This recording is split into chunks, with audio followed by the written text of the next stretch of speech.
Welcome, students. This is our history session, and today we will learn about Mesopotamian civilization.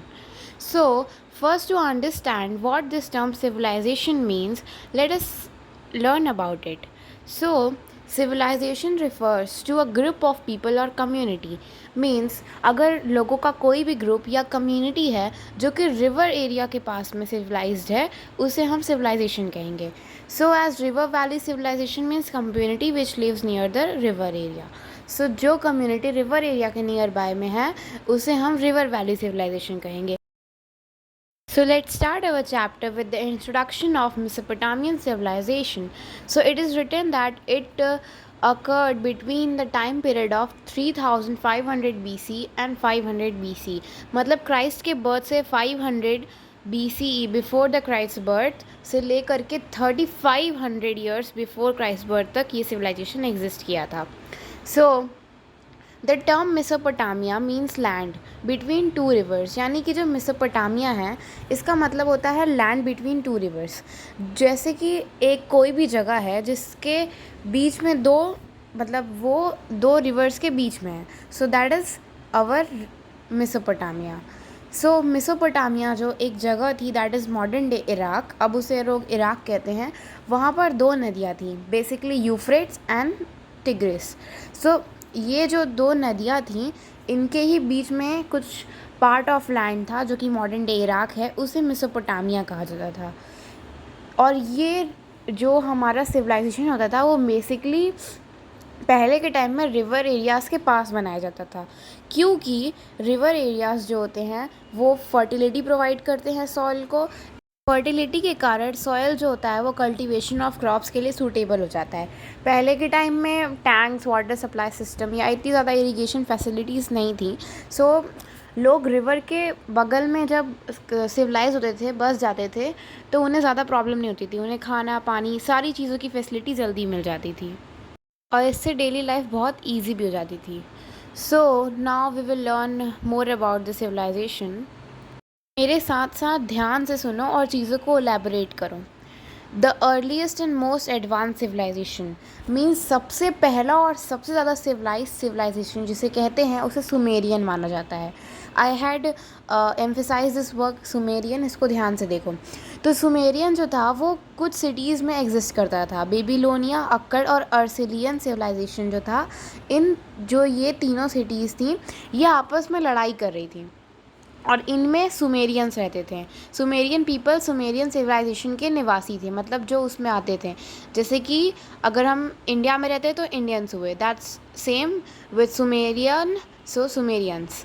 सो उसी तरीके से ये लोग आपस में लड़ते रहते थे, एक दूसरे को मतलब हरा कर ये पावर स्टैब्लिश करना चाहते थे अपने एम्पायर में. पर क्या होता है कि धीरे धीरे ये सारे लोग जब आपस में लड़ते हैं तो किसी एक की जीत होगी. सो जो जीतता है वो सुमेरियन कल्चर को स्टैब्लिश करता है, that is called Sumerian civilization. So Sumerians जो रहते हैं वो सिविलाइजेशन को डेवलप करते हैं साउथ पार्ट ऑफ मेसोपोटामिया में, इराक का जो साउथ पार्ट है वहाँ पे. और ये लोग वहाँ पे एग्रीकल्चर और ट्रेड करते हैं. एग्रीकल्चर और ट्रेड से मेसोपोटामिया जो है वो बहुत फेमस हो जाता है. सो कुछ इंपॉर्टेंट सिटीज़ थी जहाँ पे ट्रेड और ट्रांजैक्शन डेली बेसिस पे होता था. उनका नाम दिया है इरेंज, इरीदू, लगाश एंड उर. सो फिर इसके बाद आता है city of Akkad. So city of Akkad जो है ये पूरा रीजन जो समेरियन रीजन है जो कि मेसोपोटामिया को कवर कर रहा है उसके नॉर्थ पार्ट में था. सो मेसोपोटामिया के साउथ में सुमेरियन है एंड सुमेरियन जो समर है उसके नॉर्थ में वी हैव अक्कर सिटी जहाँ का रूलर सरगन नाम का था. He was a very powerful ruler और इट वॉज़ बिलीव कि उसने बहुत ही ज़्यादा अच्छे अच्छे पावरफुल रूलर्स को हरा कर अपना एम्पायर अक्कड़ में स्टैब्लिश किया था. तो जो सैगन था उसने एक अक्कड़ियन लैंग्वेज अक्कड़ के लिए अलग से इंट्रोड्यूस की और फिर उसने समर और अक्कड़ दोनों जगह को मिलाकर एक नया सिविलाइजेशन स्टार्ट किया, एक नया एम्पायर बिल्ड किया.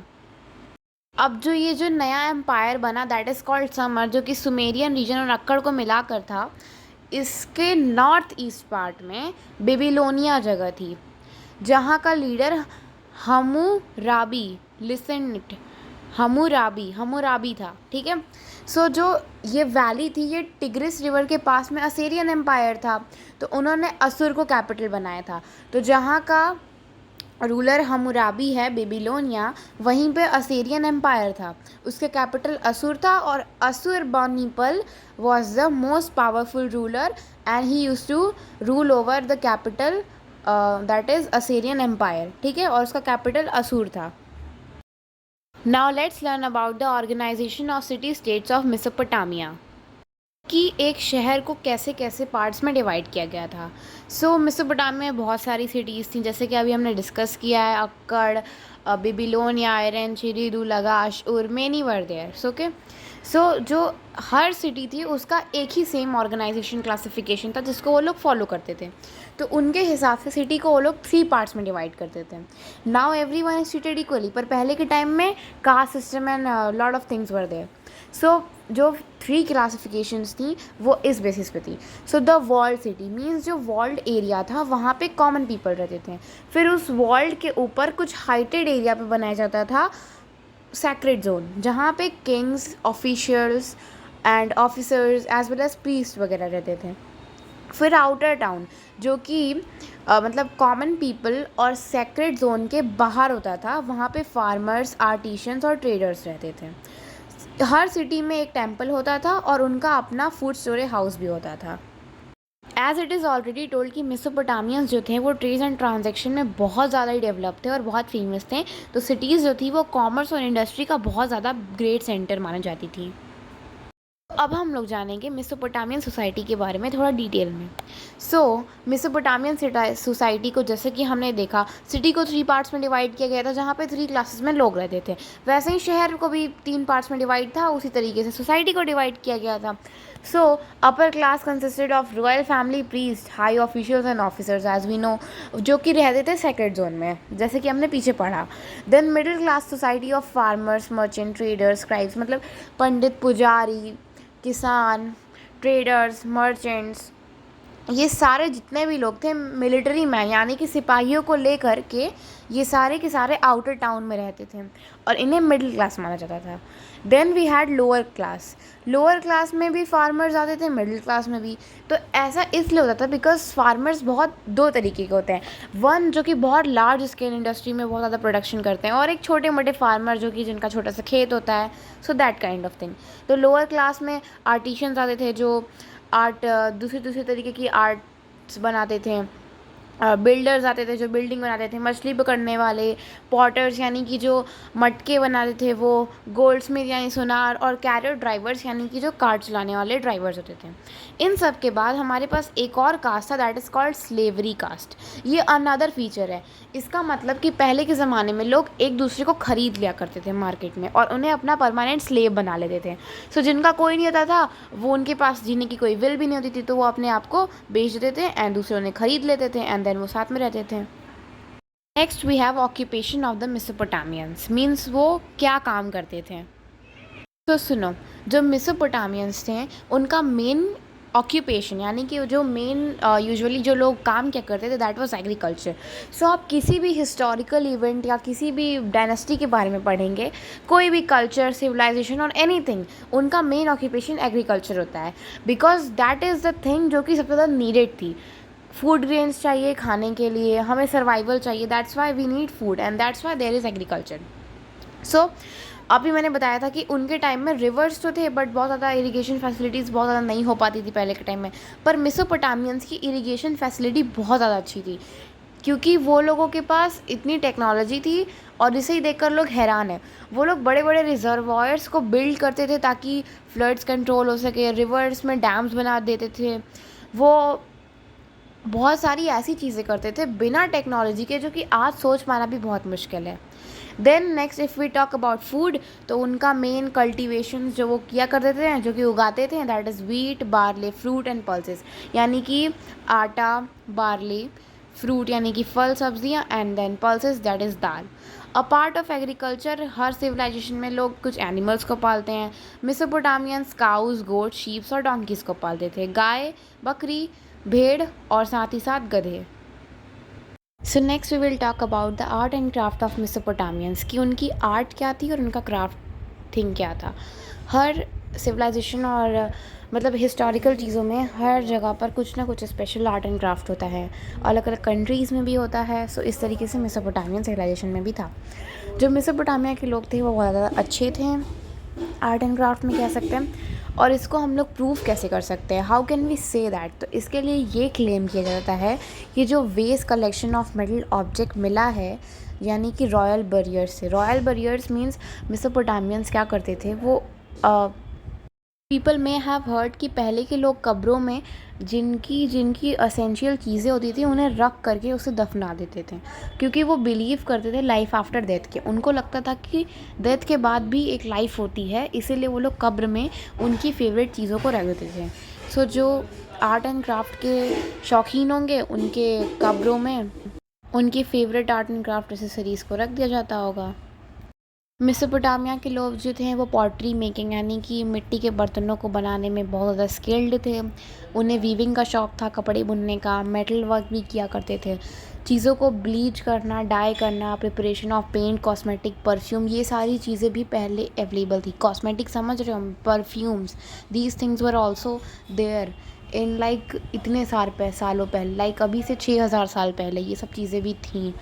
So the discovery of seal, other metal objects और सिल्वर ऑर्नामेंट्स यानी कि ज्वेलरीज मिली हैं साइट ऑफ जहाँ पे भी मेसोपोटामिया सिविलाइजेशन था उसके रिमेन्स में से।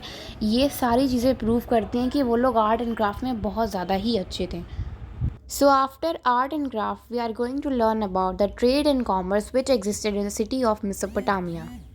ये सुनने से पहले एक चीज़ ध्यान में रखो कि वी आर लर्निंग हिस्ट्री, तो इसे स्टोरी की तरह सुनते जाओ और एलोबरेट करते जाओ, वरना पीछे रह जाएंगे हम लोग। So trade and commerce, trade and commerce का बेसिक मतलब होता है चीज़ों का लेना देना करना, मीन्स सौदा करना या फिर exchange of goods, that's basically commerce.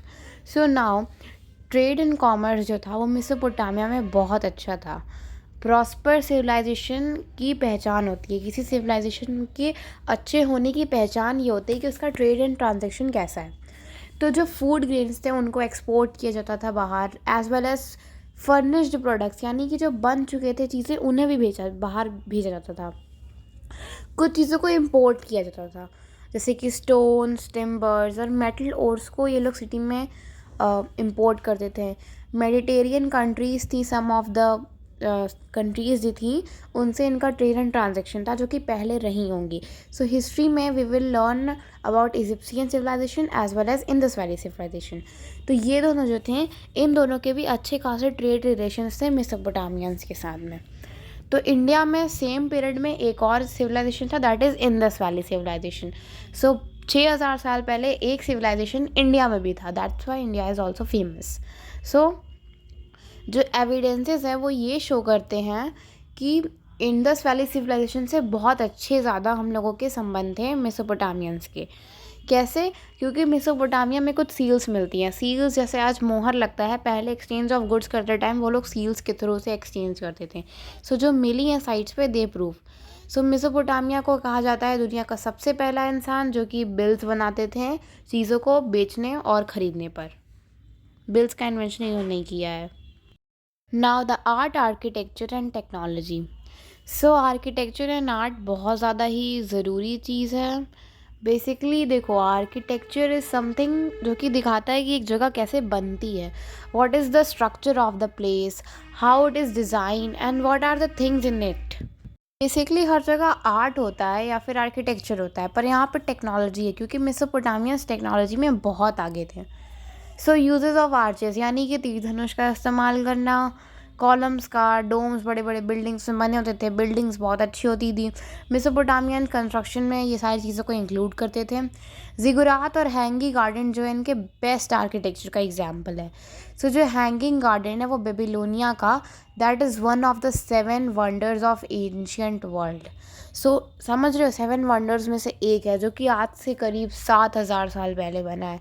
सो इसे बनवाया था किंग नेम्बुचडनेजर ने। नेम्बुचडनेजर सेकंड जो थे उनकी वाइफ के लिए उन्होंने ये बनाया था हैंगिंग गार्डन। तो the next is religion. So हर जगह रिलीजन होता है, सबकी अपनी अपनी बिलीव है and we should respect that. किसी को भी क्रिटिसाइज़ नहीं करना चाहिए, फर्स्ट ऑफ द थिंग। ये लेसन है और इसे याद रखना। सो अब तक हम लोग जिनके बारे में पढ़ रहे हैं, मेसोपोटामियंस, माना जाता है कि वो बहुत सारे गॉड गॉडेस को मानते थे। मतलब बहुत सारे देवी देवताओं की पूजा करते थे। वो नेचुरल फोर्सेस को ज़्यादा पूजते थे, जैसे कि सन, मून, रेन। जैसे कि वी हैव इन हिंदुज़म, हम सूरज की पूजा करते हैं, चाँद की पूजा करते हैं, बारिश की पूजा करते हैं। सो बारिश तो नहीं है हिंदुज़म में, बट उनके यहाँ था। या फिर बारिश की भी पूजा करते हैं। Well I don't know. So let's move to the topic. So जो हमारे मेसोपोटामियंस थे, वो लोग गॉड्स की पूजा तो करते ही थे, साथ में वो लोग मंदिर बनाते थे, जैसे कि आज हम लोग मॉस्क, टेम्पल्स बिल्ड करते हैं। वैसे ही उनके भी टेम्पल्स थे। उनके टेम्पल्स को जिगुरात कहा जाता था। Again ziggurat is a Greek term जिसका मीनिंग होता है स्वर्ग की चोटी। So that's a kind of different type of thing. मतलब सुनने में थोड़ा अजीब है, बट सुन लो थोड़ा सा। सो प्रीस्ट जो थे उन्हें ये लोग अपॉइंट करते थे, मतलब इनके यहाँ भी पुजारी होते थे, राजा के द्वारा उनको रखा जाता था। ये लोग पूजा भी करवाते थे प्रीस्ट से, ऑफ कोर्स। सो ये लोग, जैसे कि देखो ये यहाँ पे ये पॉइंट दिया है जो मैंने पीछे बताया है, इसका मतलब है कि जो डिस्कवरी ऑफ वेपन, यानी कि हथियारों की, ज्वेलरीज और बहुत सारे जो वेस्ट वगैरह होते थे, डिज़ाइनर थिंग्स, उनकी खोज हुई है कब्रों में से। इसका ये मतलब है कि मेसोपोटामियन लाइफ आफ्टर डेथ में विश्वास रखते थे। सो got it. So next is the contribution of Mesopotamian. सो मेसोपोटामियंस के बारे में हम पढ़ क्यों रहे हैं, उनके बारे में जानने के लिए कि उन्होंने क्या क्या अच्छे काम किए हैं। तो हम लोग जानेंगे कि उन्होंने क्या क्या अच्छा किया है साथ। So let's start with the basic and most advanced thing, and that is script, means language, writing. Mesopotamians are believed to develop the world first language. दुनिया की सबसे पहली भाषा इन्होंने ही डेवलप की थी। देखो भाषा का तो कोई नहीं कह सकता, बिकॉज बोलते तो सभी आपस में थे, वो लोग सीख जाते होंगे आवाज़ों से ही। बट लिखने वाला सिस्टम दुनिया में सबसे पहले मेसोपोटामियंस लेकर आए थे, और इनकी स्क्रिप्ट को कहते थे क्यूनीफॉर्म स्क्रिप्ट्स। दैट इज़ क्यूनीफॉर्म स्क्रिप्ट, इसको याद कर लो, बहुत इंपॉर्टेंट है। ये लैटिन वर्ड से आया, दैट मीन्स क्यूनियस। इसका मतलब होता है वेज।